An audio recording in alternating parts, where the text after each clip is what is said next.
تو دھوکہ دیا اس نے تمہیں۔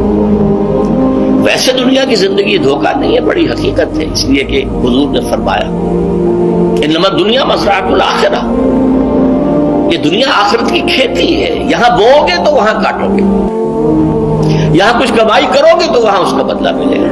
اس اعتبار سے دنیا بہت بڑی حقیقت ہے، ایک ایک لمحہ بہت بڑی قیمتی شے ہے، لیکن اگر یہ دنیا تمہیں آخرت سے غافل کر دے تو اس سے بڑا دھوکے باز ہوگا۔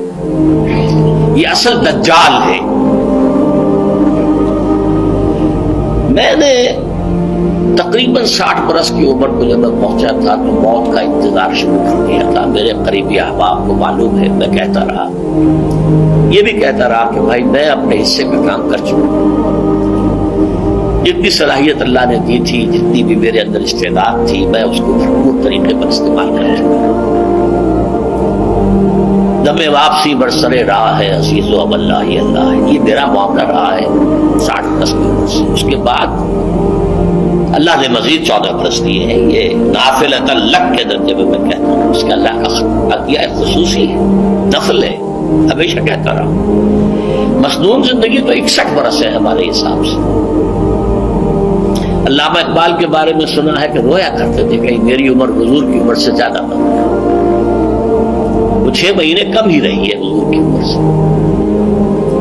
جو حضور کی عمر تھی وہی حضرت ابو بکر کی، وہی حضرت عمر کی، وہی حضرت علی کی، ہاں حضرت عثمان 82 برس کے ہوئے ماشاءاللہ۔ پھر یہاں کے مجددین میں سے وہی عمر حضرت شیخ احمد سرہندی کی، وہی شاہ ولی اللہ دہلوی کی، ہاں شیخ عبدالحق محدث دہلوی رحمۃ اللہ علیہ 82 برس کی عمر۔ لیکن یہ میں کہا کرتا تھا مصنون عمر تو 61 برس ہے، جسے ہم 63 کہتے ہیں، وہ اصل میں ہمارے حساب سے 61 بنتا ہے۔ وہ 63 قمری ہے، جو 9 دن کم ہے، قمری سال جو ہے وہ شمسی سال سے۔